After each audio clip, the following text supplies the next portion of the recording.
papeles po Ngayon, namin dito. kain po tayo. Legit po kami, sir. Hindi kami order po ito, sir. Itlog lang po yung ulam ko. Ito. Ito po yung mga dokumento, sir. Mga Ayan, oh. pirasong Sir, itlog. kita mo to? Ako, negosyante. Ito po, papel din. Lahat ng certification, nandiyan po yan. Sa mahirap po. Papel. Dali lang ha. Parang itong papel na to uy ha?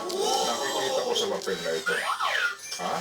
Ang papel na ito ay mukhang nagsasabi na uy. Ang tingin mo part. Boss, may problema sa papel nila. May problema. Sige. Pwede ho bang isama namin kayo sa presinto? Kasi itong papel na to, tingin po namin. May problema po dito Hala. Legit po yan.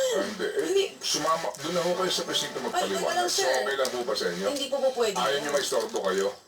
Hindi po po pwede yun kasi legit naman po kami. Bakit hindi po kami istorbo? Kinakailangan. Ngayon po. Ayaw nyo sumama? Nako. Hello, guys. Nako. Paano po? Ayaw nyo sumama? Hindi po ako sasama kasi wala naman po kami ginagawang masama. Bakit po ako sasama sa inyo? Ay, kaon, kaon.